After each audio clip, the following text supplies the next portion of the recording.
Welcome back to International Scale Modeler, to February's news show. We're sorry it's a few days late, but it has certainly been a busy time in the last couple of weeks. So we've put out a lot of videos last month and we just really haven't had time to get this show up and running and all together. But it's here finally. I do apologise about the wait, but here we go. So in today's show, we've got a couple of extra slots that we've added that hopefully will benefit the show and ISM in general.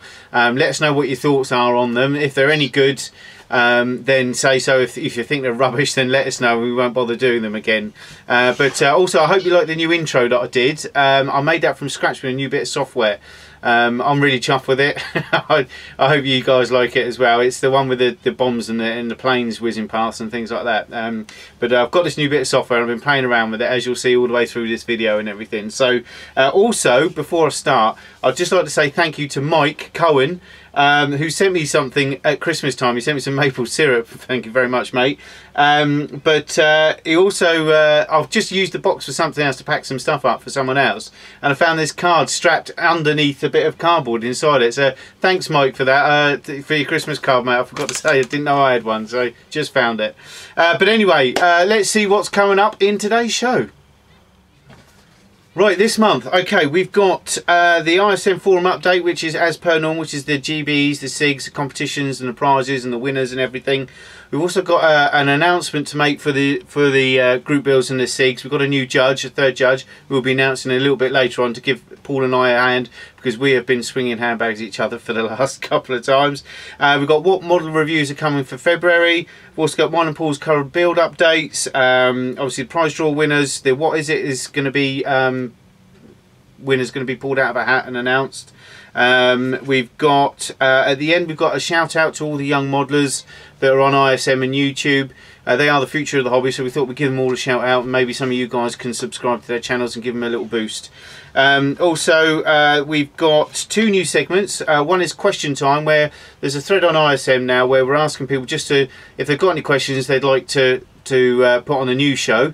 We're just hoping it makes it feel a bit interactive for everyone. We have got a question that we picked out for this week, which I've got an answer for, and Paul's got his own answer for as well. So we've also got a new thing called News Roundup. Now this is one of the things that I thought of that might help, just to do what kits are coming out, what kits have been released, what's future releasing for later on in the year, and also like show dates and things like that, and what shows are in the UK at least. And then hopefully, if people can let me know what's in abroad, I can put those in as well. But if you don't like it, let us know. If you do like it, let us know, and we'll either keep it or chuck it out and see what you guys think.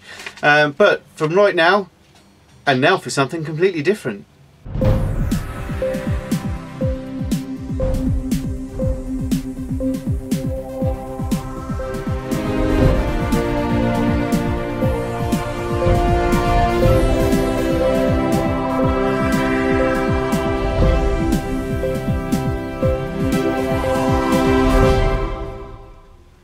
Welcome to International Scale Modeler News Report. Trumpeter are bringing out a 148 Whirlwind. Looks awesome. I really want one. Can't wait for that to come out. It's going to be a nice kit. Eduard, lots of news for Eduard. They are bringing out, or it's already out, a 148 limited edition LA5, which looks a little bit sexy, and a weekend version of their awesome Spitfire Mark 9C, which is an amazing kit. So, and a Profi pack of a Mark 9E in 148 as well, based on the Mark 9C kit. So that's excellent, and it looks like it's going to have Israeli markings as well.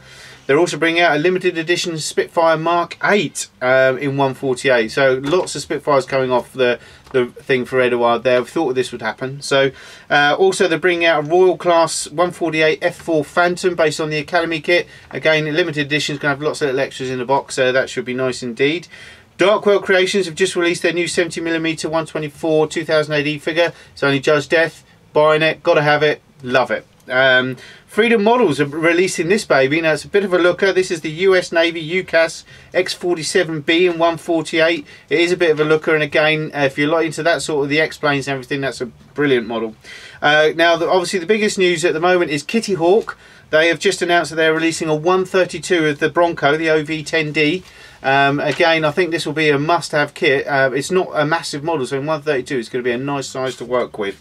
And then Ultimate Ordnance Products have announced that they're they've released a thinner percentage ratio chart for their thinner, so you can use it. It shows you just how you can use it with every single acrylic paint that's available.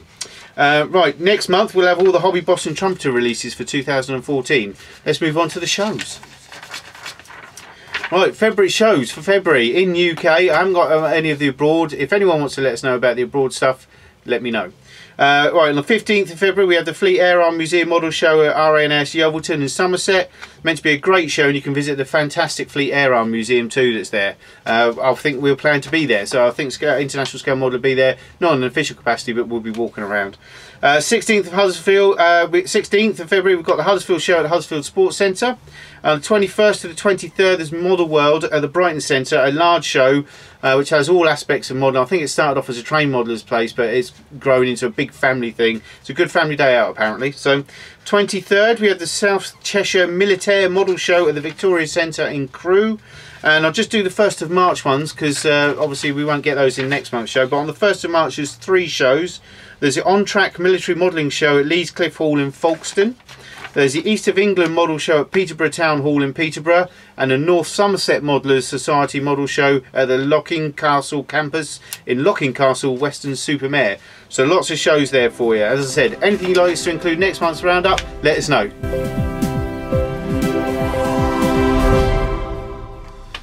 Right, well, that was the news report. I hope you liked it, hope you enjoyed it. If it's too cheesy, let me know, I'll tone it down. If it's not cheesy enough, let me know and I'll tone it up. But I hope you'll enjoy that. It's just a quick segment just to let you know what's going on and everything in the modelling world. Right, so next we're going to have Paul's review on the FlexiFlow glue system. There you go. Hi everyone, Paul at ISM. Today I've got a review for you for the FlexiFlow touch and flow system. Something I've looked at for quite a while, but I've never really thought about getting it because it's not the cheapest system or set to buy.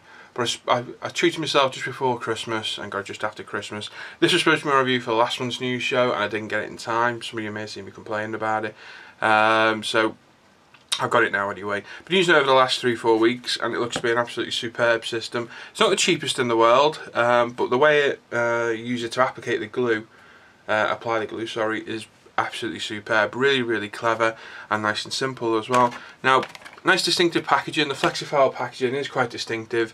Quite a good brand logo. You can spot it a mile off. So there's 2 parts to the set. I got them both. So got that one and this one. You get the bottle of actual solvent cement itself, the glass vial touch and flow applicator, and the applicator squeeze bottle. So that's in that set. That actually costs £13.49 for that. So again, it's not the cheapest, but each one of these, that's £4, let me see, £5.84 for the applicator, £4.45 for the glue, and £5.84 for the applicator bottle. So it is cheaper buying as a set, and you can buy all these parts individually, so you could buy them individually to make your own set, or if you break it or lose them, or obviously the glue runs out, you can get them out there. So everything is available separately. So that's one part, and then the other part is this. You get another bottle, another applicator bottle, and a stand as well. It's a heavy stand. I think it's almost like resin. It really is heavy. It's not resin, but it's a real heavy plastic. This is £12.59. So if you work out, that's £5.84. You're paying, you know, £7 for that. I think it is a little bit overpriced. This is the part of the kit that you don't necessarily need, but me being me, bit of a kit art, as I was called in my old hobby. I like stuff like this, and it sits on the desk, and it is handy. Whether it's worth £12, I don't know, but we'll get to that in a bit. So in the actual bottle itself, the actual packaging itself, we'll open it up and have a look. So it's blister packed, but it's not actually sealed, which is nice. So there's no mucking about scissors getting cut and what have you. On the back, instructions running through it. I will admit I've only briefly read these. Typical bloke. Just dive in, look at the pictures and have a go. So worth a read if you're gonna, you know, you've never seen it before, but I had an idea roughly what to do. So it does run through the instructions, and inside the actual applicator tube there's a roll of instructions as well. So you get the bottle of glue, of which you get 2 fluid ounces, which in the UK I've got absolutely no idea how much that is. 75 mils, something like that, because it's very similar to the 50 mils. That's going to last you quite a while. It does evaporate, and evaporates very quick, which I'll get to in a little bit. Get the applicator bottle, which has got it's a blunt needle on the top, a cover. and the actual, which is an absolute nightmare to get out, the actual glass applicator itself. So I'll show you this first. So this is the main component of the kit. So it's a fine glass vial. Whether I can show you it, probably better without my hand. It's a fine, not sharp, but it's a fine needle tip, which is the main component of this kit. So I'll pop that to one way, and we'll put those to one side, and what I'll do, I'll show the other box as well before we show it in use. The other box, as I say, you get the same bottle as well, exactly the same bottle as in the other one, slightly different logo on it, and the needle applicator as well, and the heavy stand. Now it is a substantial bit of plastic, and the idea of this, and there's one thing, there's a couple of points this kit I am disappointed about. I say kit, this tool. Bottle sits in there. Now I would have thought those holes would have made for that to sit in, but no, they're not. So I'm assuming, if I unscrew that, they are for actually that to sit in, like so. And then you've got these three stepped ridges, which to sit your applicator bottle on. The applicator itself, if you're brave enough to leave the glass out, and any other tools you can fit on there as well. So basically this sits on my desk there, like so, with the packaging on. It's always a hand if you need it, and it's easily at reach. So, in use, screws on there, lid off. You then open your bottle of glue, and I'm going to try my best not to spill it, because I've got a terrible habit of spilling this. So, I can't show this really well on the overhead, but I can on the side. So basically, squeeze the bottle, let it suck the glue up of its own accord. Obviously, the less full this is, the more you're going to have to muck about with this to actually get it to fill up. So to fill it up again, squeeze it gently, upside down again, and let it fill up. By doing that like so. There we go. Now that bottle's probably 4/5 of the way full. Lid back on this. It is potent, this stuff, and it does absolutely stink, and if you spill it on this, you're losing all these grids, so be careful. So that's it. So you fill it with that, exactly like I've just shown, and put your lid back on this, unscrew it, pop it in there, pop the bottle in there, glass vial fits in the hole left in the top, push it in, give it a squeeze, and it fills it up. I don't know if you can see that. I'll take it over to this one. So we'll fall to about there. Obviously it's going down because I've let go of the bottle, but if you squeeze it again and you keep a bit of pressure on the top. I got a couple of bits of plastic I glued off. Sadly I had no kit spare to show this working on, but I do have some Plastruct that I've cut to allow us to show it being used. So I've got a couple of half round pieces which to me it doesn't simulate, but it'll show the way you'd use it on like wing roots and what have you. And I've just got a square piece of long plastic as well. So again, fill up the vial, give it a squeeze, fill it up. I like to put my finger over the end, then let go of the bottle, and there you go. And as you'll see on the end, you'll get a bubble of it form. So wipe that off, then come along. It's going to be quite hard to show. Touch it where you want it, run it along. The capillary action of the glue drags it right through. So all you need to do is touch it. The capillary action of you touching the needle to the plastic actually pulls the glue out of the vial, and it glues it in place. So what I'm going to do, I'm going to glue both of these in position where I want them. Hopefully you guys can see.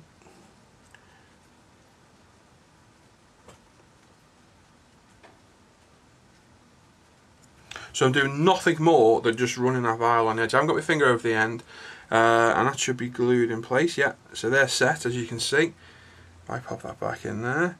Obviously, one thing you need to be careful of, when you tip the vial fully vertical, it does start to drip because gravity pulls it out. So keep it on its side, not the other way because it'll come out the other end as well. Keep it side on so you're ready to glue. Because as soon as you take it out, you're going to get a drip. So as soon as you take it out, turn it on its side, wipe it off, and it's fine. Now they should be glued in place. So as you can see, if I get the light to catch There you go.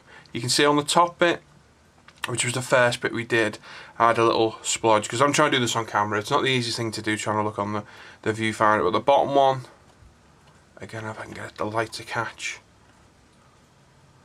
it's a lot neater. There's nothing there. So obviously it's a little bit of practice, but you can see on the top one, I glued it in position, and there's not one shine off any glue there. So it shows you how neat this is. If you used to use Tamiya Extra Thin, even the touch and dab method, you're still going to leave remnants of glue you need to get rid of. And as you can see there, that top part, I can't see anything on that viewfinder, so hopefully you guys can't either. And apart from the bottom one at the start and the end, where I've had a drip. Again, I've only used it a few times, I'm not perfectly used to it myself. It works very well. So I've used these half round shapes to simulate like that was a wing root. So again, if we do it again, in the vial, fill it up, finger over the end and turn it straight on its side. And if you turn it straight on its side, there's nothing coming out at all. Put it in your gap, take your finger off the end, run it down, job done. I'm going to pop it back in there. So as long as you keep it on its side when you first take it out, there's no problem whatsoever. And again, I should be able to push those together now. There we go. If you look right in the middle, there's a gap this end where I didn't quite reach, but obviously it's only a test card. But that middle piece is glued perfectly, so it does work very well. If you imagine that's a wing root, once you're used to using it, it's going to be a very, very clean way of actually gluing stuff together. And again, square bits, we got enough glue in there? Yeah, we've got a little bit in there. So again, square bits, if we just pop that down, I can try and hold it in the edge, just run it down like the capillary reaction, pull out the glue, job done. And if we turn it around the other way, we do one last bit.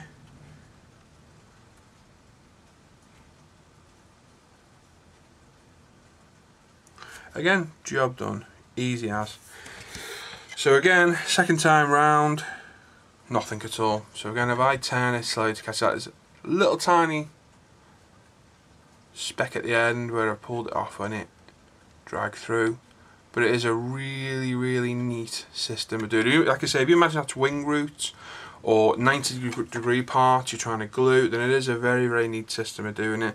I can see this getting used a lot on kits. It's been used a few times over the last 4 weeks, and it's proved invaluable. Now, the other beauty of this, obviously, is once you fill it up, if I fill it up again,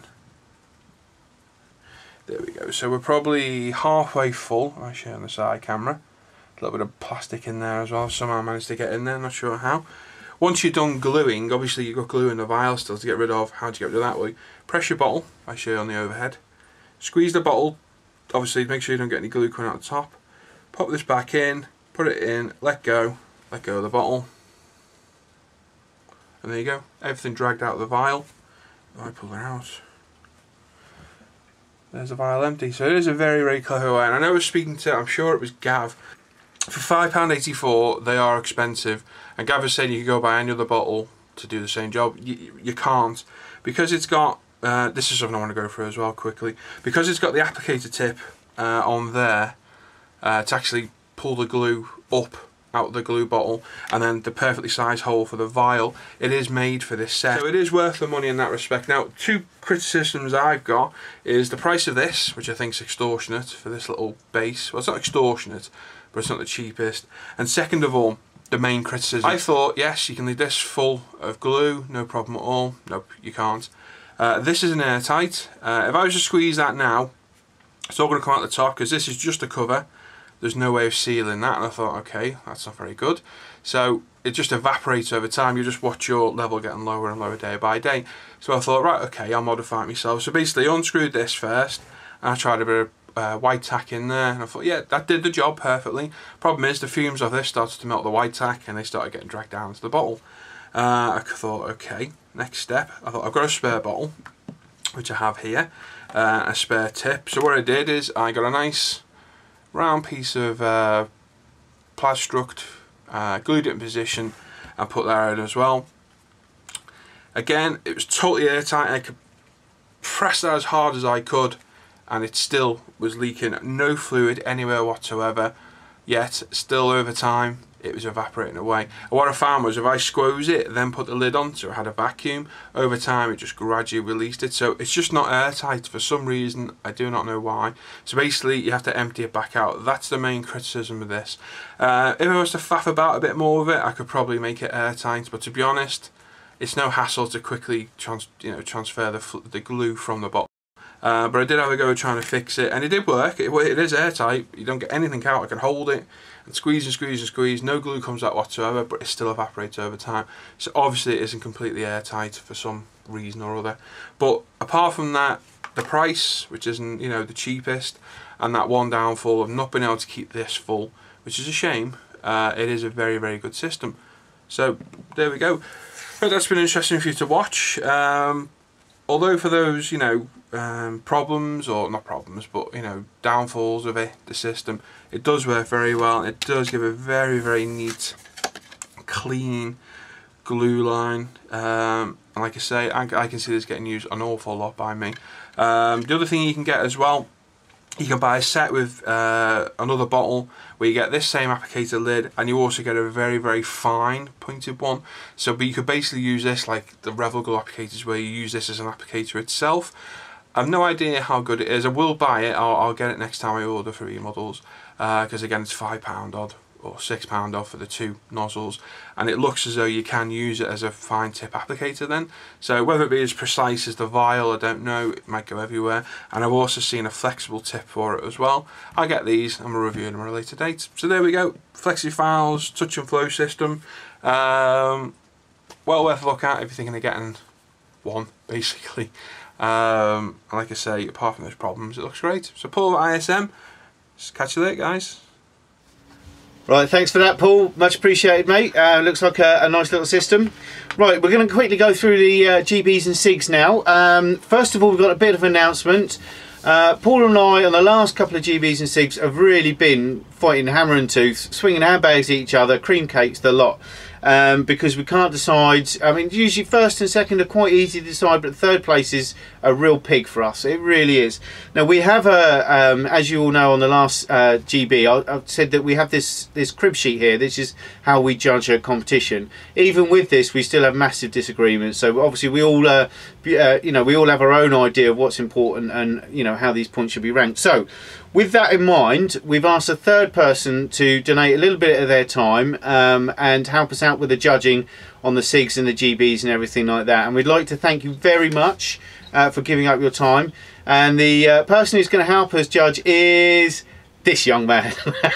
This is Gary from Making Models again. A lot of you all know him and watch his channel and everything. Now Gary has entered a lot of competitions over the years, so he knows what you know, to look for and things like that, and he knows, I think he would know the process now for judging. But he'll be using a crib sheet same as us, and as we say, only 25% of the marks for GBs and SiG prizes are made up of the finished article. The rest is, you know, up to you with how much information and build threads, pictures, step-by-step guides, things like that that you put in the thread. The thread is very, very important, rather than just the final reveal.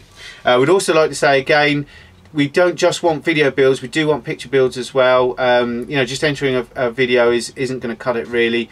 But what we need, definitely at the end, if you have just entered videos, we do need 4 picture reveal pictures at the end in your thread, just so that we can put them up in the reveal videos at the end. Because the last couple of things we've had, we haven't been able to put some people up because they haven't produced any pics for us.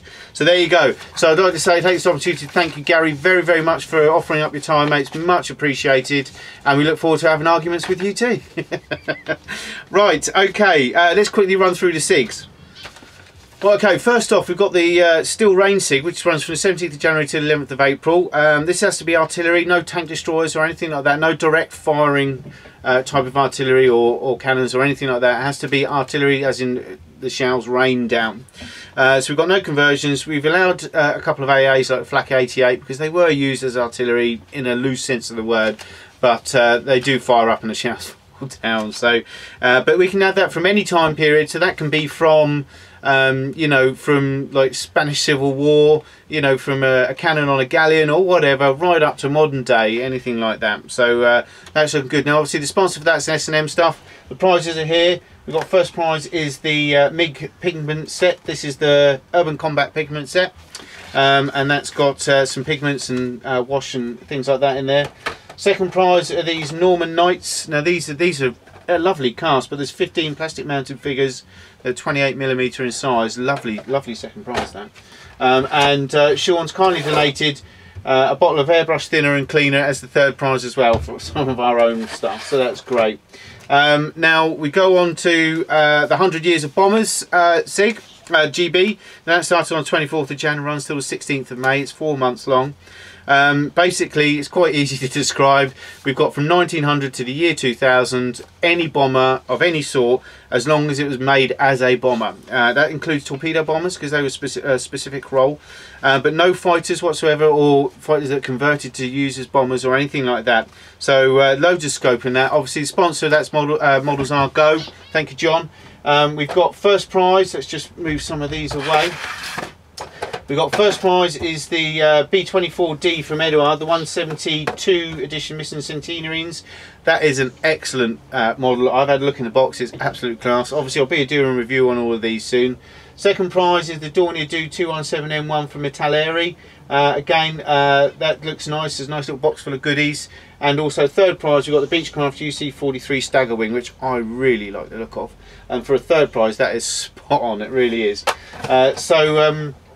So yeah, so plenty there for you guys to have a look at and try to win. Now we've also got what we've got, the non-military long-term GB is soon to finish. Finishes this month actually, in February. I think it's the 28th of February it finishes. So if you've got a figure in that long-term GB, literally you've got less than 4 weeks to complete that. I mean, I haven't got around to doing my judge trade yet. I know it's complete and utter shame, but I just haven't had the time.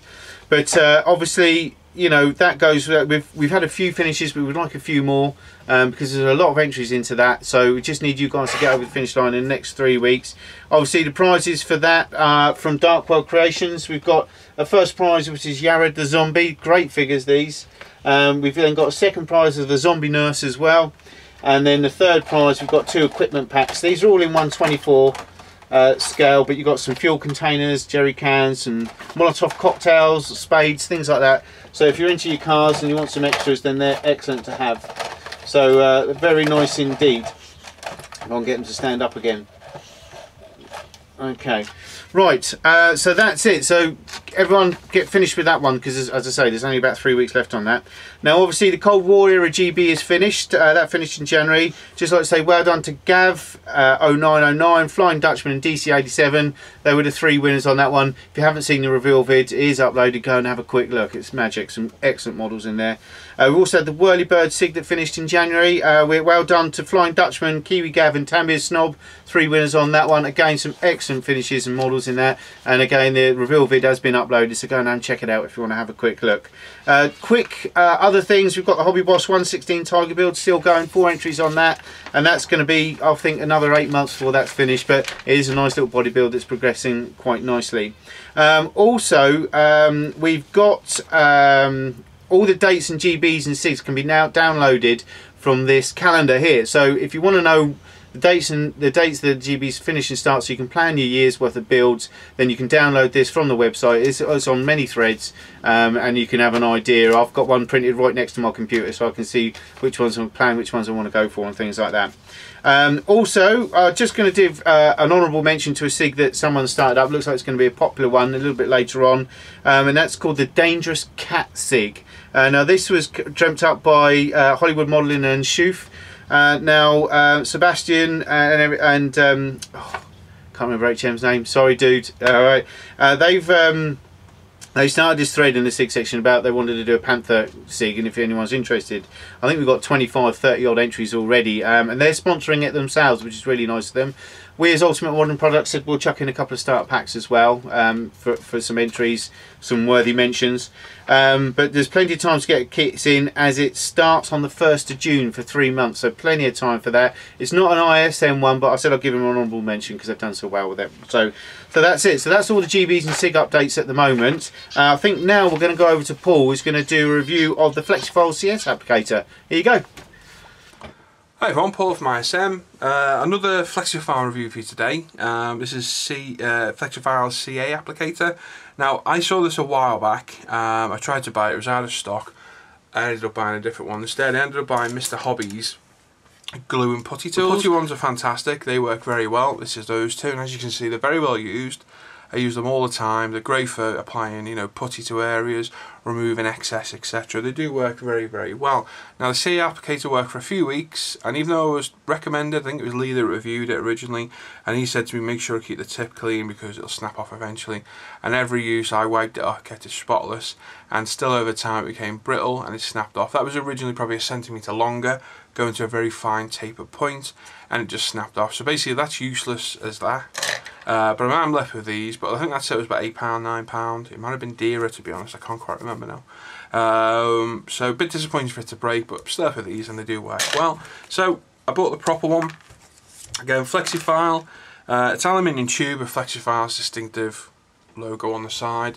And basically the tip, if you can see it, is a metal bar with two prongs at the end, and basically what you do is you dip that in your super glue and the two prongs will pick up a decent blob of it, and then you touch it to apply it where you want it.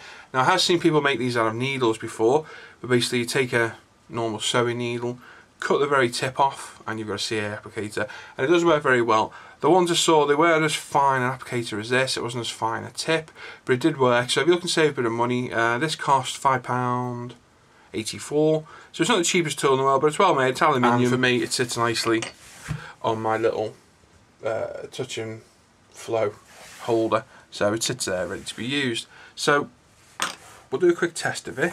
I've got the same plastic card I used for the touch and flow demo. Need some super glue, which will have some thin. Oh, this is the other part for the Mr. Hobby set as well, which is a little glue part, which, as you can see, I haven't emptied for quite a while, and it's quite full, so I need to look at that. So super glue in a pot.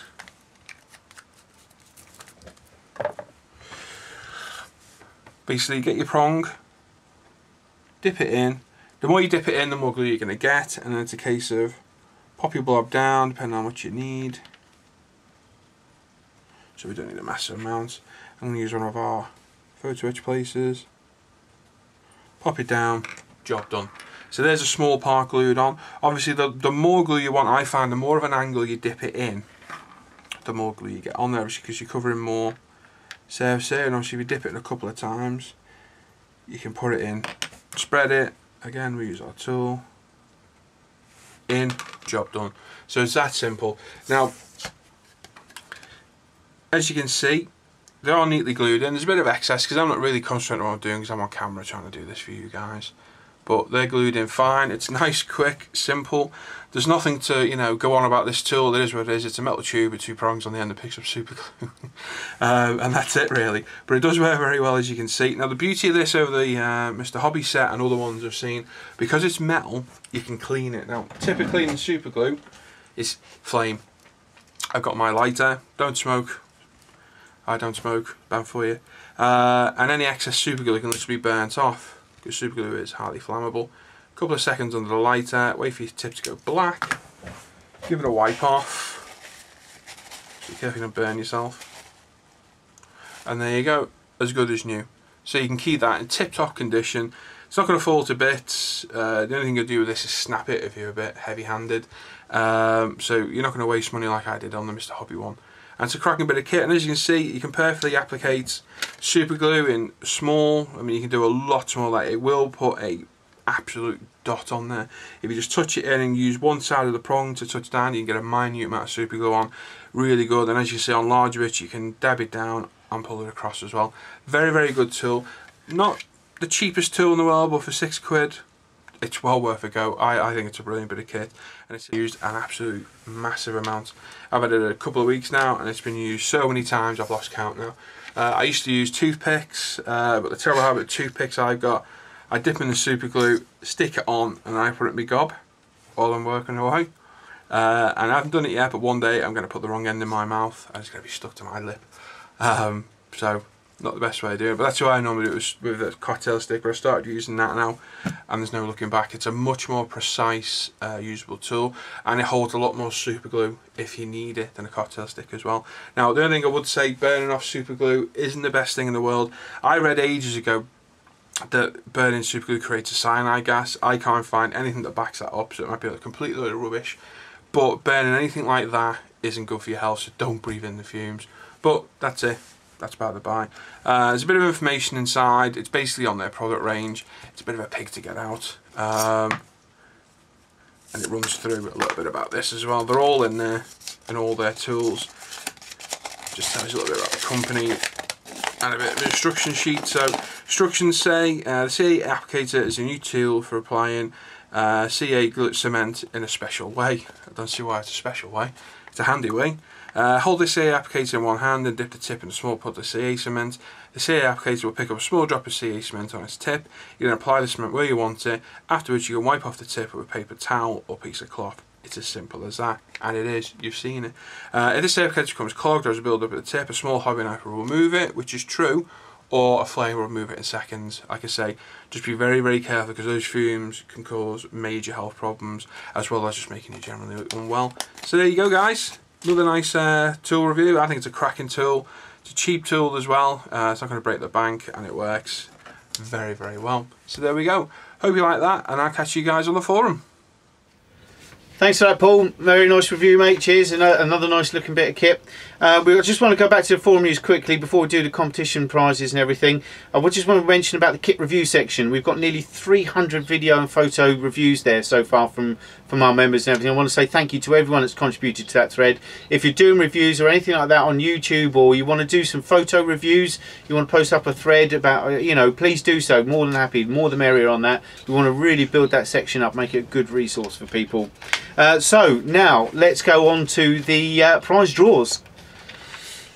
Okay, so the monthly prize draw. We've got two prizes. We've got the 148 Warrior from Airfix, which is Paul's got at the moment, which he's done a review on, which we'll release this month. And we've also got the set of UMP washes here.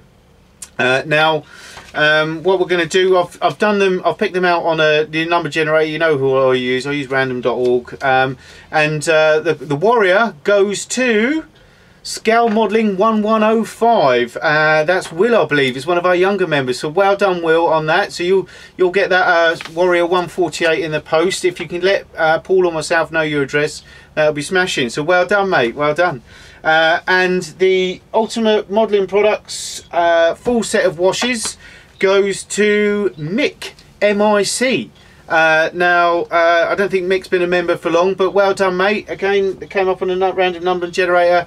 You get the full set of washes. Hopefully you make good use of them. Let us know your address, PM me your address on the site, and we'll get those off to you in the post. So well done to both of you.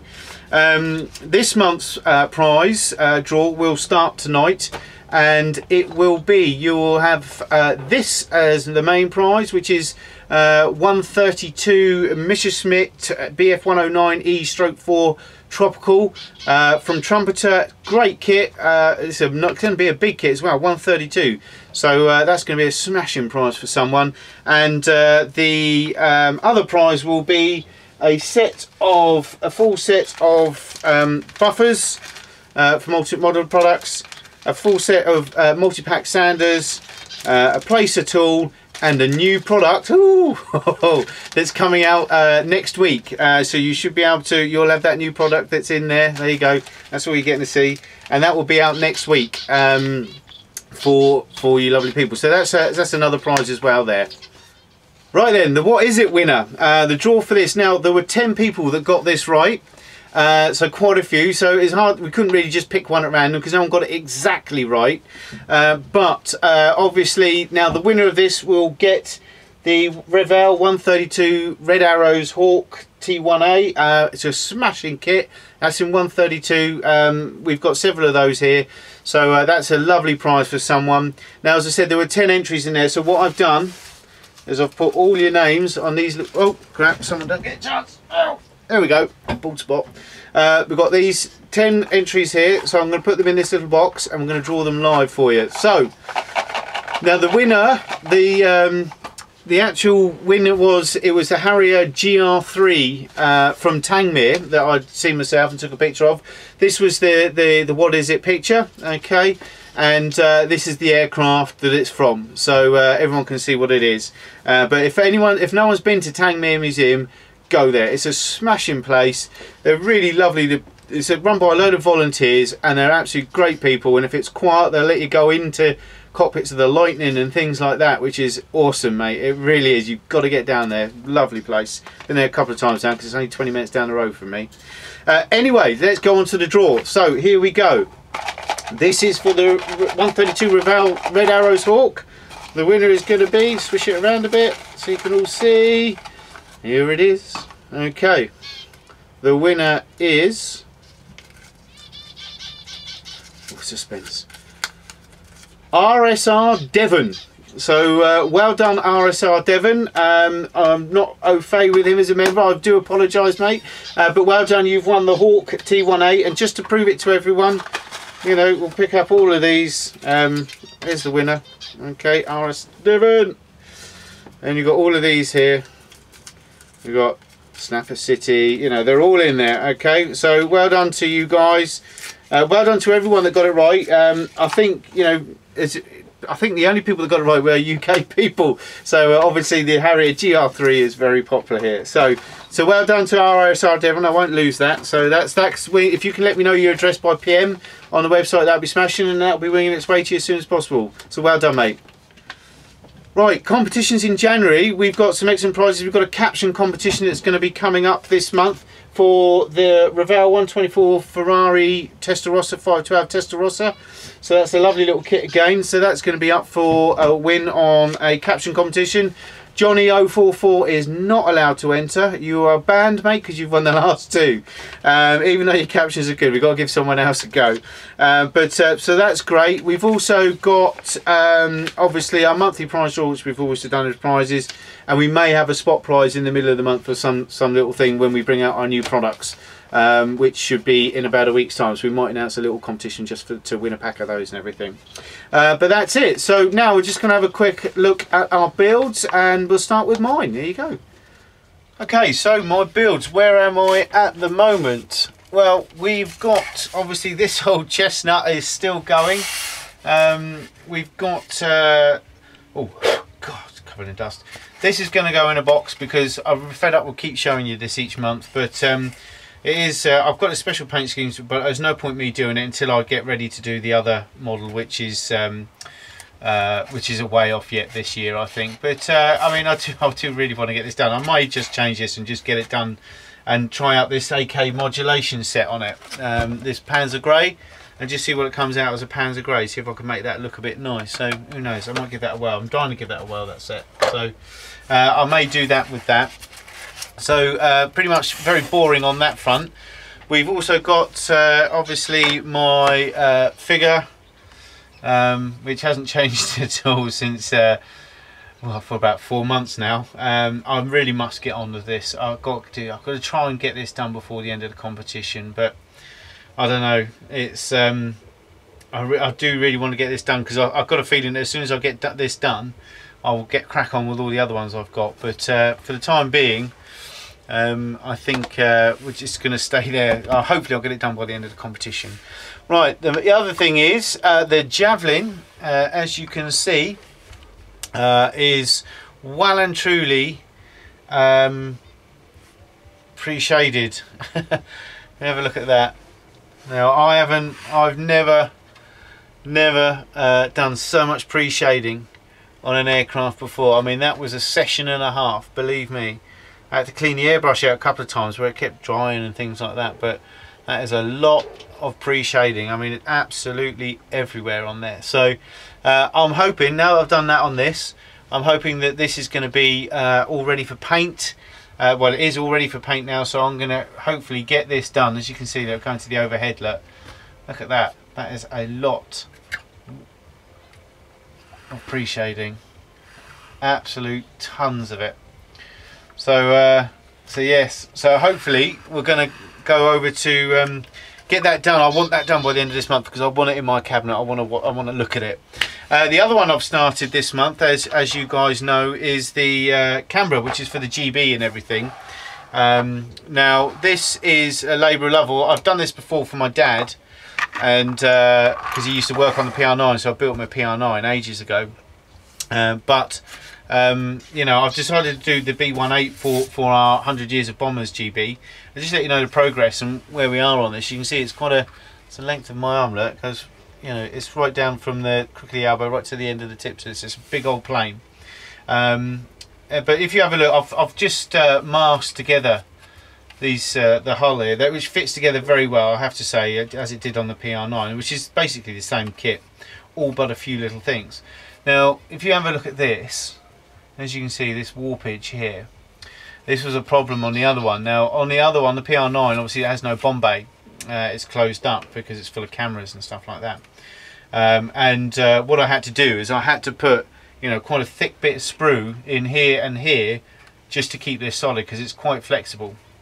The problem I've got with this one is I've got to fit this bomb bay in there.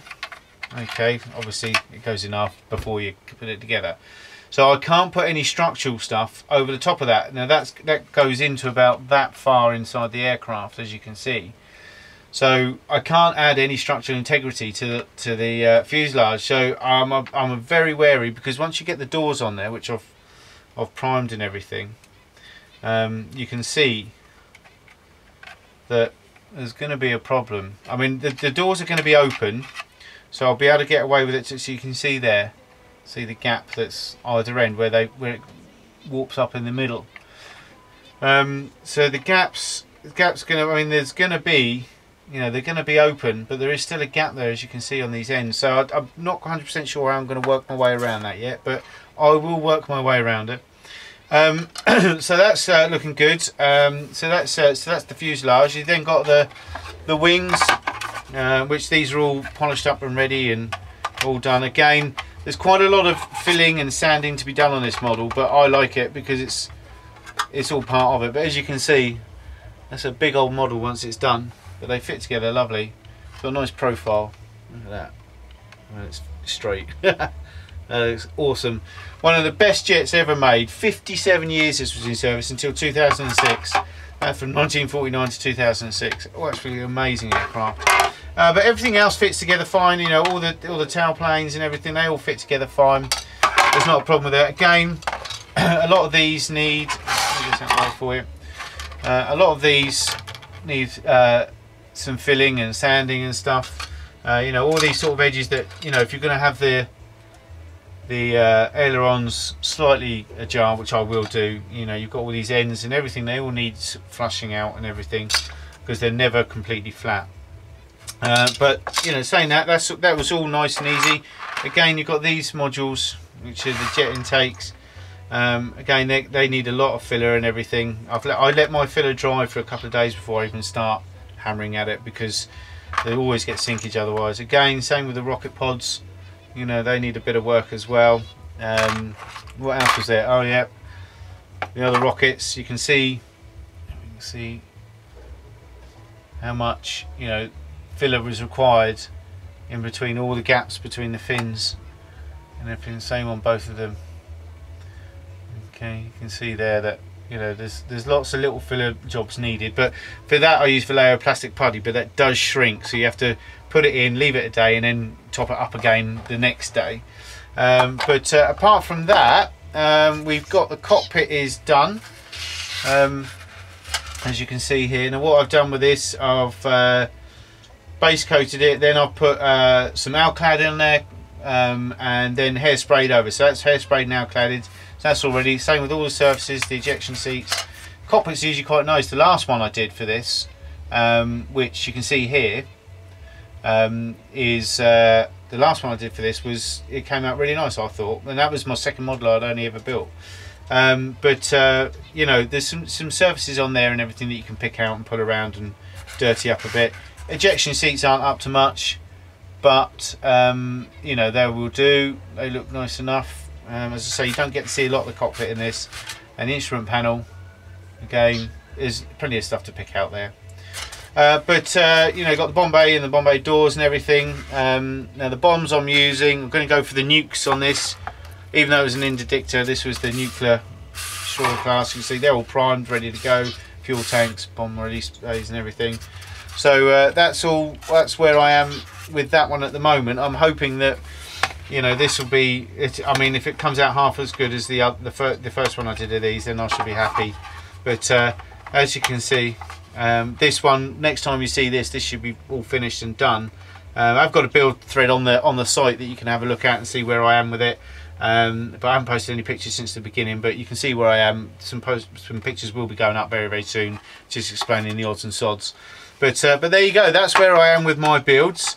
Hopefully I'm going to get I'm trying to get 3 things done this month, which is the Dark World Creations figure, the Judge Dredd, the Javelin, and this. I can't see it happening with the best will in the world. It's looking like this month is going to be pretty busy, the same as last month. But I will get this done, ready for paint by the end of this month. I'm hoping to paint the Javelin as well, and that will be, you know, just ready for a decaling session and things like that, which is another monumental session. There's tons of them on there. But anyway, there you go, that's where I am. Back to the show. Right, so there you go, that's where I am with my builds. As you can see, I'm hopefully going to get some paint on that Javelin in the next couple of weeks. I'm going to hopefully have that done by the end of February, as I will with the camera as well. Hopefully that will be done by the end of February, all done for the GB. And that gives me a bit of spare time then to crack on with a lot of other things we've got on our plate at the moment. So, but I'm finding it very hard to find time to build models at the moment. It really is hard. The amount of videos that were released in January, I think we released God knows how many videos. And it's just getting silly at the moment. So yeah, so now we're going to have a look at Paul's section of the new show. Thanks, Lee. So my monthly updates for the new show. We'll go through upcoming reviews, my current build, and I'll answer a question that was put on the forum, and I'll thread questions for the new show. Upcoming review this month is going to be Tamiya's 132 Spitfire. Yes, I know I said I was going to review it last month. I got the Great Wall Hobby F15 instead, so I decided to review that, and obviously because we're going to build it as well. So I thought no point reviewing 2, you know, top quality kits. We'll leave this one for this month. So that was done.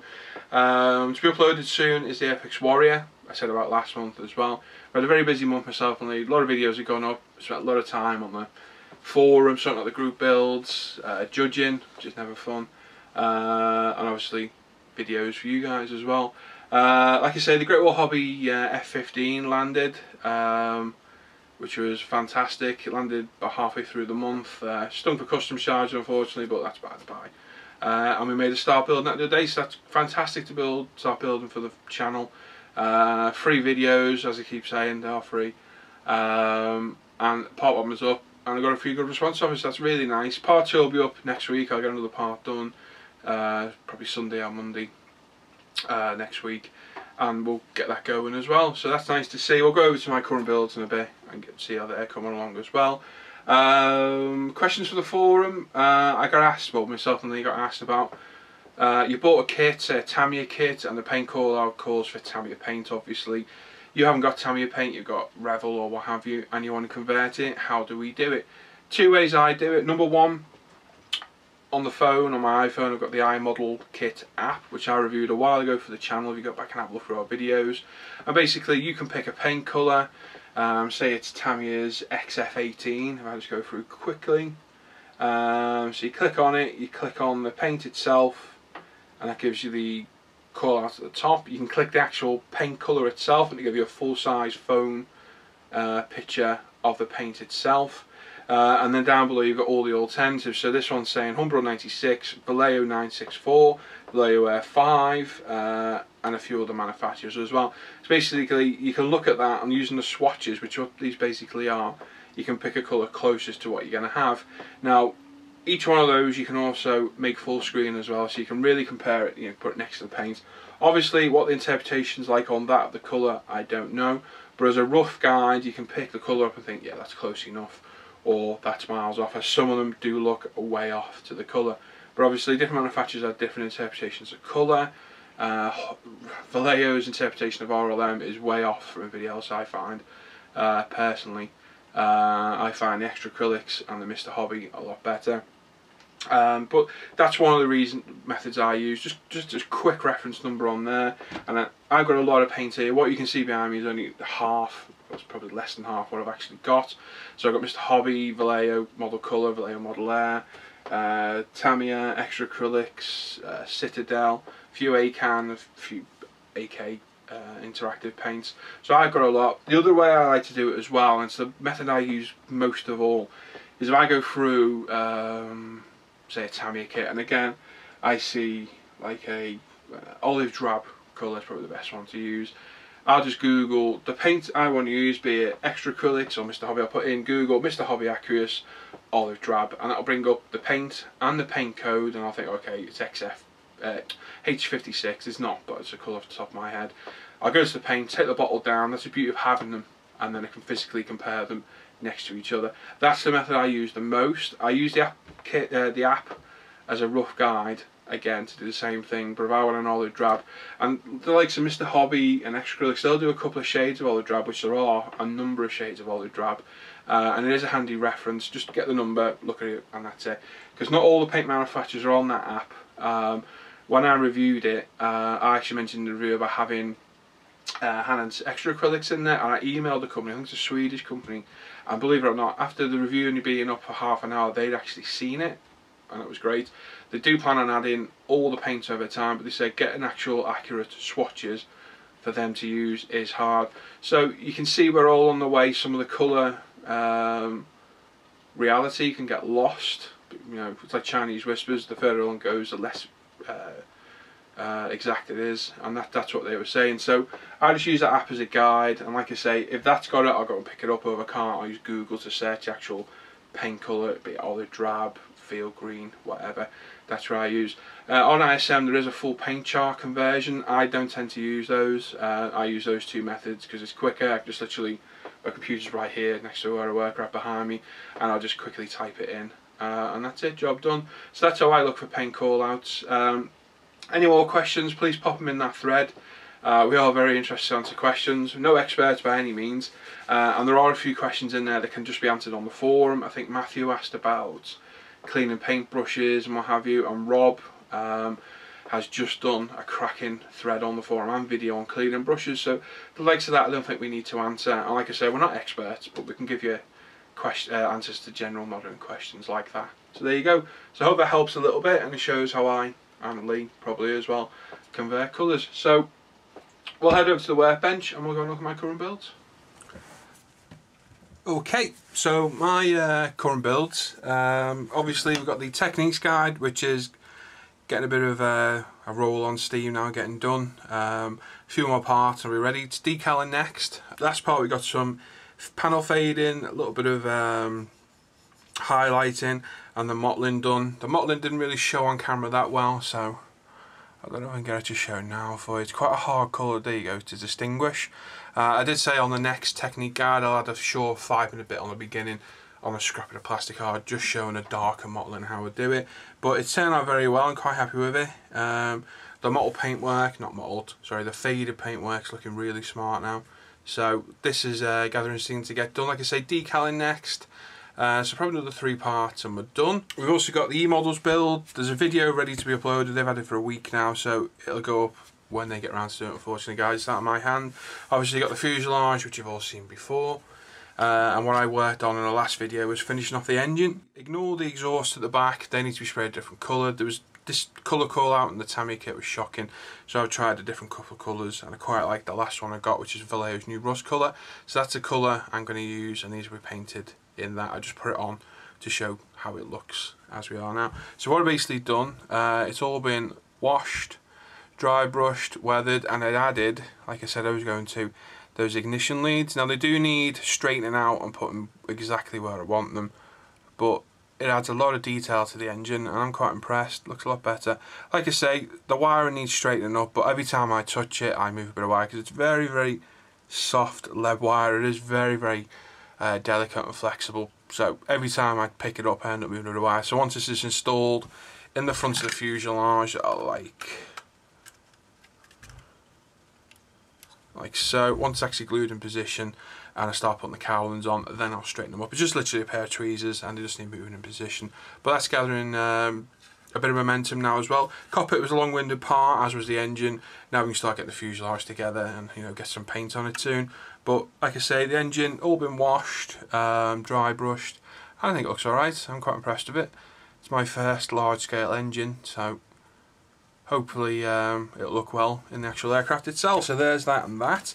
I'll just move the MB109 out of the way.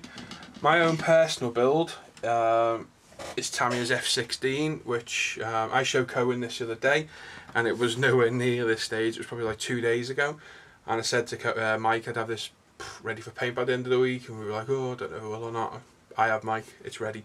All I'm waiting on, I've got a canopy mask set coming from Edouard, that should be here today, and I've got to remove the seams and the canopy as well, which hopefully won't be too much of a drama. So basically that's how she stands now. Nose cones on, not fully attached, and I've got the radome radar up top as well, but everything's manoeuvrable. This, I'm nice and gentle with it because it's not fully done yet. There you go. So that all opens up. I'll show you a bit on the side one. So this can be displayed open or closed, showing the actual nose radar itself, the radome radar, and then you can close it back up like so. Again, it doesn't shut properly just yet because we haven't got the radar itself now. We've just got a clip on to hold it shut.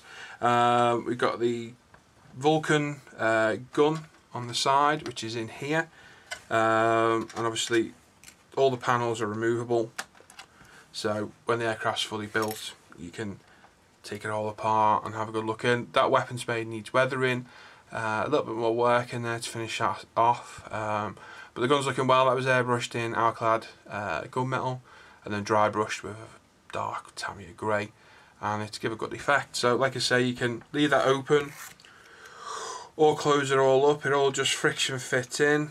I'm not going to faff about it now. So that's that. Cockpit's all done. The only thing I'm going to do, the colour call out, if I remember I called out for a semi-gloss black on the front console. I'm going to look into it and I might spray the flat back if it also has got. Like I say, the canopy is absolutely beautiful. It's just a perfect fit. There's a slight seam over the top, so that needs sanding off, polishing, buffing off and what have you. And then once it's masked, I am literally ready for primer and paint. So that's great. This is positionable. I'm not going to take it off, I don't get fingerprints all over it. Positionable up or closed. It's as simple as that. It's a fantastic kit. It's an absolute joy to build. We've got all the various control surfaces on, which most of them move. So you got up down control there. These are positionable in either the down or up position. I chose the up position. And the elevators on the back, I always forget, they're positionable as well, as is the rudder, and this is removable. Like I've said before, this literally pops off for transport. It's just held on by two of Tamiya's rubber grommet things that just locate onto pins. Same with the pylons, they're all glued in position. And again, they've got the pin system on for the weapons, so you can swap and change the weapons as you go and change the loadout as you want as well. Engine's all in, obviously that's removable as well. That part I destroyed, or very nearly destroyed. Primed up, doesn't look too bad. I did some of the rivet detail back, and obviously that slides off as well. So this is getting there as well. I literally did a hell of a lot of work on this yesterday to get to this stage. Basically, so I had something to show you guys, because I haven't worked on this since the last update. So if you remember how it was in the last update, I've done all this work in literally 8 hours yesterday. The kit's phenomenal. It's an absolute joy to build. The fit and finish of everything is second to none. It really is. I can see why it's Tamiya's flagship 132 kit. It's absolutely stunning. So that's a joy to build as well. Obviously I've got Great Wall Hobbies F15 on the go as well. I'm not going to show you that because it's literally a grey cockpit and some black seats. And if you've watched the video, you know what it looks like anyway. Next month, hopefully next month it's going to be hopefully quite a substantial way on with the build. We'll see how far we get, but I'll have a lot more to show on that for next one. So there you go. There's my builds for this month. Like I say, we've got the engine detailed up, we've got the ME109 paintwork faded, and a lot of work done on this as well, and a start on the F15. So it's been a busy month with videos and builds and what have you. Personal life, obviously, stuff starts to creep in and what have you, but there'll be more news of that later. And there we go. So thanks for looking, and I'll take you back to Lee. Thanks a lot, Paul. Well, as you see, Paul's quite a prolific builder. He's got some nice builds going on at the moment, and I'm sure he's going to do all of them a great deal of justice. So if you can follow is step-by-step video build, which is free, as we've said. You can follow that on the site and YouTube. We've also got his e-model builds, which you can follow on e-models. He's also got a photo build of the step-by-step video build as well, so you can see it in pictures as well as video. He's also got his BF109 modelling techniques videos as well. They should be wrapped up hopefully by the end of this month as well. So Paul's a very busy man with all his videos, so well done, mate. You're doing us proud. So literally we're going to go on to the next section now, which is the question time. Now Paul's answered the question his way. We thought we'd do a bit each, because obviously we've both got different views on a lot of things. But the question was from Stellar Monster, and he said, I hope this question isn't a silly one as I'm a new modder. No question is silly, mate. Only the answers can be silly. And he says here, but I have a full range of Tamiya acrylics and I've only tried to build 2 Tamiya models, as the call out for the paint in Tamiya paint is easier to follow. So if I was to get a Trumpeter or Hasegawa or Revell model, how do you get the best matches to the paint callouts? I have looked at different paint conversion charts but find them quite difficult to follow. How do you more experienced modelers out there cope with this? I hope this question doesn't sound silly. Of course it doesn't, mate. It's a very good question actually. So Paul's obviously done his. Again, I use a thing called iModel Kit. Now I've got several apps, modelling apps on my phone, and like Paul, I use iModel Kit, which is basically that. You can see on there all the colours and that. It pretty much is a must-have app, because it's free as well for anyone into modelling. It's a complete must-have app, so you need to download that. I don't know if they do an Android version, but you've got another app called Model Scaler, Model Paint 42. You know, there's lots of apps. There's the other one, Model Paint 42, which is this one here. That's another one, again, not quite as good. That iModel Kit is excellent. It really is the best one out there. I also use these, which you can download from the site. Now on our site, in the paint section, paint and thinner section, there's a section where you can download loads of conversion charts, links to loads of paint conversion websites, and there's also downloadable charts from all the main manufacturers of paint, plus all the conversion charts from everywhere else. Now I use these. Now these were from a Tamiya magazine about 4 years ago, and they were scanned in, someone scanned them in online, found them online. Basically they're quick reference charts, as you can see, lots of colours. Now they're a bit out of date now, because they're about 4 or 5 years old, but these are so handy because I keep them on the side of my desk. Literally, I've laminated them, I just pick them up, boom, boom, boom, you know, and you've got call outs for Humbrol, Guns, Colour and Enamel. You've got Model Master, Polyscale, Revell, Enamel and Aqua, Tamiya, Vallejo, Model Colour, Model Air, and extra acrylics on there. So you pretty much all the mainstays of the thing on there, but it's so easy because, as you can see on here, it gives one call out and then what the equivalent is for everything else. But it goes via Humbrol's, so Humbrol's is the top one, okay, and then everything else that goes along that. But excellent resource. I love these, and so you can download these off of the website. Do so, they're absolutely invaluable, as is that iModel Kit app from I don't know who it's made by, but whoever makes it, thank you. It's actually invaluable. So so well done, Stellar Monster. Thank you very much for asking that question. And as a token of our appreciation, if you'd like to send us your address, we will send you a pack of sanders. So each question we pick, we'll send you a pack of starter pack of Ultimate Modelling Product sanders. So if you let us PM me your address on the site, we'll get those off to you as soon as possible. Thanks a lot. Right, so if you enjoyed question time and you'd like to see it again, then let us know. If not, then tell us where to go. But anyway, thank you to Stellar Monster. Thanks for that question, mate. Right, next we are going to quickly look at. I'm going to do a quick review of the new weathering magazine from AK. Well, no, from MIG. Sorry, not AK anymore. And that is the Kursk Vegetation. So here it is. Have a look. Welcome back to International Scale Modeller. Today we're just going to do a quick review on the newest issue of the Weathering magazine. It's been out about 3 or 4 weeks, I think I've had it. It's a bit dog-eared because I have leafed through it a few times. As you know, I did a review on the first 4 episodes that we did about that were out last year, and I think they're totally worth the money. They're awesome reference material and really very easy to understand. You can also get these on the iPad as well. I've got the app, but I haven't bought them on there because I've got them here. So but they do make great reference in the man cave. And also the best thing is when you've got a spare 5 minutes in between waiting for your paint to dry, they're great to just pick up, read and put back down again. They're really handy like that. Right, so let's have a look in the magazine then. This is the Kursk Vegetation edition, and as you can see, it's got a nice front. Got an AFV and an aircraft on the front there, so it gives you an idea of what we're going to be looking at. So let's have a turn the pages. Obviously, you've got the usual adverts and things like that. Intro from MiG. I think this one was printed before it's split up with AK, so I probably won't mention anything in it at all. We've got the gratuitous females. I don't mind them, I've got to say. Anyone who does, maybe. But as you can see, the first one here, basically, I mean, that just looks like an awesome beast. And this one's done by MiG himself. Obviously, he gets a lot of people in to help out and everything. And, you know, excuse me. And this just looks absolutely awesome and weathered to buggery and beyond.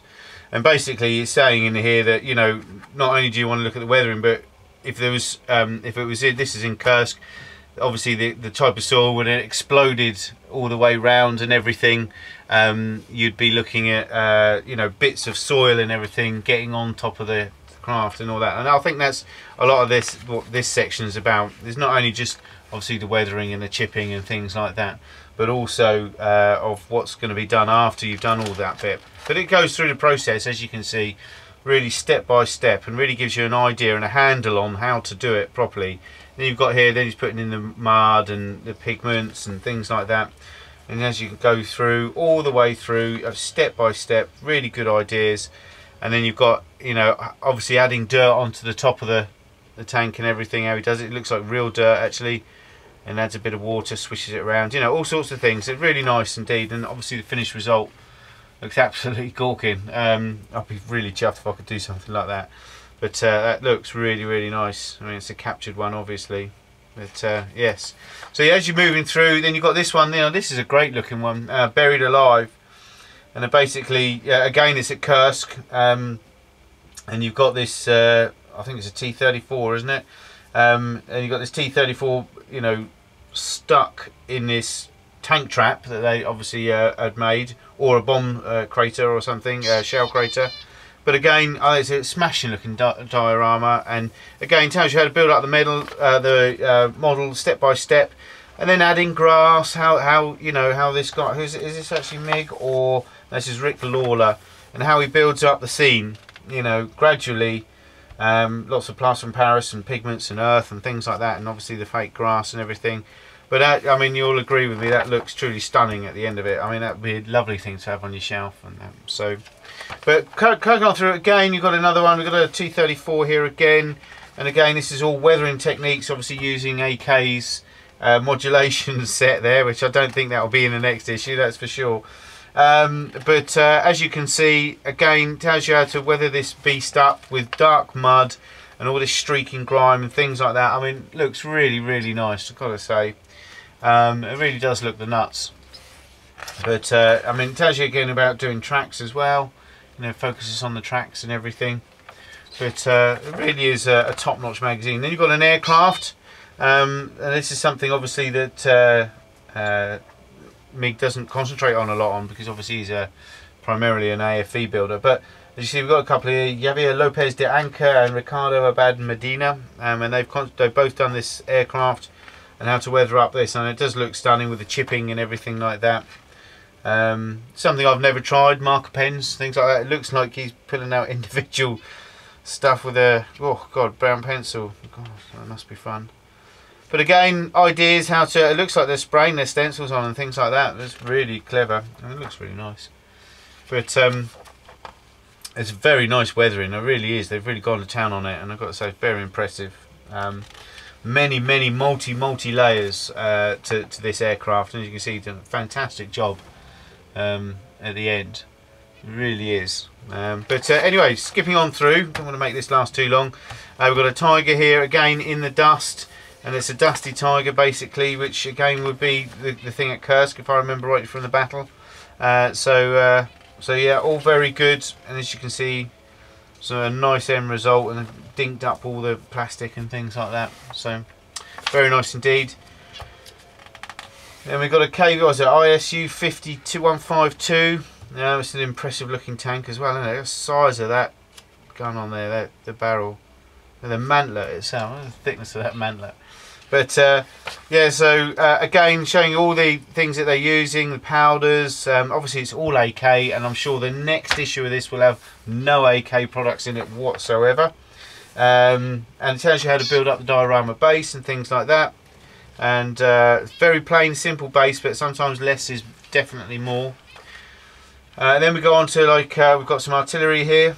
And again, this is more of a diorama tutorial, which is excellent. So this will be the vegetation part of the magazine. As you can see, you know, fake flowers, grass, things like that. How to apply them, how to build a scenario. Obviously trees, how to build those up. And it's a lovely little scene. I do like that. I do like artillery pieces. And then you've got something that's completely non-military. You've got the back garden. Now this is excellent for showing you how to build up all the grass in stages, and the scenario and the little vignette. All the way through, how to get the different greens, things like that. So it's a cracking little tutorial. And I think dioramas are probably the hardest part of my model making. I think the actual model itself, building it's quite easy. Painting a model is reasonably easy, and weathering it, but making decent dioramas, I mean, hats off to all the diorama guys. Their work's awesome. Some patience as well. And then obviously making your own trees as well, look. Excellent little tutorial. And you've got some wire here to shape them. Some copper wire, solder, I would imagine, things like that, and then painting them, and then painting them with the texture green putty they've used on that, and white putty, magic sculpt, and then scoring it with a thing to get the bark effect. Very good idea indeed. If you don't want to buy them, that's an excellent idea. I would imagine the hardest part of that is getting them in scale, but some really top tips there for anyone who wants to buy it. And again, another one. We've got a scenario here, and he's building up the diorama, get the moss on the walls, and the you know, it really does look very effective. Look at that. That looks absolutely awesome. It really does look effective. So yeah, so very nice to do. Again, another one here. We just got, like, what's this? Autumn in nuclear Pripyat. And that's just a nice little, you know, it's a vignette really, I suppose, of a diorama. But it just gives you an idea of all the techniques involved, how to build these things up as a story. And I've looked through this, and I'm going to keep looking through this as well, because I have this one here where we've got this old truck, the Ford truck in this scenario, in this neglected in this deep grass. I've got a picture, this one here, which is one of my ultimate dioramas. When I get good enough, this is what I'm going to attempt, and I want to get as near to that as possible. So looking at this, you can see that this is going to have a lot of appeal to me, and it's one of those things that will be on that picture. That will be a long-term project for me once I get up to a point where I'm happy with my dioramas. Which, you know, being an aircraft model, I don't really do dioramas, but I've just started with the AFE, and I'm starting to get the bug, I must admit. But again, you know, it shows you building up the truck. Obviously, because it's quite rusted, it's going to have layers of rust, and rusting is very hard to get right, I think, in my eyes anyway. But to get the layers of rusting right, you know, it really is, you know, one layer then another. There's a lot of patience involved, but I mean, that does look phenomenal. It really does look good. So, but carrying on, you've then got weathering for flames of war, the little tiny dinky things. I've just bought a set of AK modulation German grey Panzer ones for something that I'm planning to do soon. So it'll be interesting to see how they work out. But as you can see, it's basically what they've used for these. We're going through just a little one on Flames of War. Obviously it's harder at smaller things, but you know, things like putty technique and all that lot. They do look good. For that size, they look fabulous. I mean, you can get a whole kit of those in the space of one 135 model. At the back we've got some colour profiles there from the 6th Company 52nd Panzer, 39th Panzer markings. I mean, I did my Panzer II with this marking. Because I knew they were in the Soviet arena. Gratuitous boobies. And then you've got here, choose the right products for, it's just explaining some of the products. A lot of these are European, to get the right effects for your dioramas and everything. More gratuitous boobies. And I think it's really nice bag of leaves there, that's excellent. But overall, more gratuitous stuff. And obviously I think they've got that in there just in time that the new MiG ammo must have gone just before it went to press. But overall, as you can see, I mean, that cost, I mean, it's €8. I think it works out about £5.99 in English money. I buy a yearly subscription which costs about 28, 30 euros or pounds, I can't remember, but I get 4 issues for about 25 quid. I'm pretty sure it's around about that sort of price, and I'm more than happy to pay that. I mean, all the information in this magazine alone is, you know, you can get a lot less than that in the majority of actual books like Verlinden books and things like that. I mean, just in that one issue for a £5, you've got more information you've got in a lot of the old Verlinden books. I think they're totally worth the money, and if you haven't got them and you're on the fence about whether to buy them, I'm not under commission, by the way, I say go and get them. They're absolutely awesome and worth every single penny. Alright, that's a lot. Okay, until next time, take care, bye bye. Well, I hope you enjoyed that. I know they're cracking magazines. You've got to buy them. If you haven't got them, they're definitely worth the money. Go and get them. They really, really are a great resource for pretty much any modeler, you know, on any type of modelling as well, really, from any genre. So go and get them. They're worth the money. I don't work for MIG, by the way. Right, so back to the site. Reviews that are coming for February from us. I've still got to do the Mil 24 Hein. That will be posted up first. Then also got the Eduard B24D limited edition 172. That's going to be done. We're going to do the Dornier Do 217, the Beechcraft Stagger Wing. That will be done as well, and I will also do probably 1 or 2 of those Dark World Creations figures as well before they go out as prizes. I think Paul's going to be doing his Tamiya 132 Spitfire, and also we're going to post up the Airfix 148 Warrior, which should have been done last month, but you know, we've been busy. So that's the reviews that are coming up next month. Not as many as January, but you know, still some nice stuff to get your teeth into. Right, sponsors, just want to say a big thank you to all the sponsors. Obviously we've got S&M stuff, brilliant little paint shop who's branching into figures and things like that. If you haven't gone to, go to smnstuff.co.uk, support them. It's a local guy with a smashing shop, and he needs all the help they can get these guys to stay open. So go and visit Sean, excellent shop.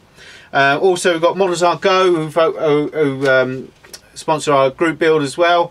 Again, another great place to buy aircraft and paint. They've got a Model Master promotion on at the moment. If you for Model Master enamels, they have got them all at half price. Only while stocks last. I think it's just clearing out a selection of Model Master enamels. So if you're into Model Master enamels and you're in the UK and you want to buy some, go over to Models I'll Go. They're at half price at the moment. So so I don't know what they've got left though. So obviously to Dark World Creations for sponsoring our long-term figure group build as well. Thank you very much. We've got E-Models, obviously sponsors our monthly draws and everything as well. Thank you, E-Models, Magic. We couldn't subsist without all your sponsors. We've got obviously Ultimate Modern Products, which is our company. We've got a Facebook page. You can go over and like that for news announcements and things like that, products and everything. And also obviously you can get all the information on International Scale Modeler. We're also on BritModeler.com as well, so if you're a member of BritModeler, we've got a page there as well, so you're more than welcome to hop on over there as well. We've got a new ratio thinner chart come out, which we mentioned. We've got a new product coming out this month as well, which will be released in about a week's time. We will announce that. So it's all very exciting. So that's it from all the sponsors, but thank you to all of you very much for helping to make ISM what it is. We really, really do appreciate it. Right, okay, next we're going to do a shout out for all the young modelers out there on YouTube who, you know, a lot of them unfortunately haven't got a lot of subscriptions to the channels, but they just need a leg up and a little boost, and we'd like to help them get that. So if I'm going to read out a ton and print them out across the bottom here, what we'd like to say, actually no, I'll put them up here. But what we'd like to say is if you haven't subscribed to them, please do subscribe to them. You know, just help them boost their numbers a bit, give them a bit of confidence and help them to progress. They are the future of our hobby. Without them, no one's going to be producing models in 20 years time when I'm retired, and that one will be sick of that, because that means I have to spend more money now and build up my stash. So but anyway, here they go, here we go. Okay, we have Trainboy 153, Andrew Coyne, Aston M 1965, James Day, It's Rab, John P Modelling, Scale Modelling 1105, who's won a prize this month, well done mate, Panzermeister 36, Fokker 521 DXX1, Plastic Modeler 1, Chris and Alex modelling is father and son team, but I think lucky lad, I think Chris does most of the work himself. And Mr. Great Models as well. So I just want to say, if you can support all of those guys, that would be smashing. They all need a leg up and a boost. And I think, you know, if more people have got subscribed to them, more comments on their videos, it's just going to fill them with confidence and hopefully make them better models in the process. They're still learning. We were all that age once, except for I used to destroy my models. But there you go. So I think that's pretty much it. We've come to the end of the show. And as per usual, I'd just like to say thank you to everyone for being involved on International Scale Modeler. We actually can't believe how busy it's getting. I mean, January's just over here. I mean, our monthly prize draw was 250 entries. That's the most we've ever had. We'd like to try and beat that again this month. That would be smashing. But it just goes to show the amount of people that are on the site active and, you know, actively commenting and joining in the group builds and the SiGs and everything. We really do enjoy reading all your threads and your posts and everything when we get time. Usually it's when I'm in bed on the iPad and I'm half asleep, but it's the only time I've got left to go through the forum. But anyway, so thank you everyone. I hope you've enjoyed the show, and until next month, take care. Bye bye.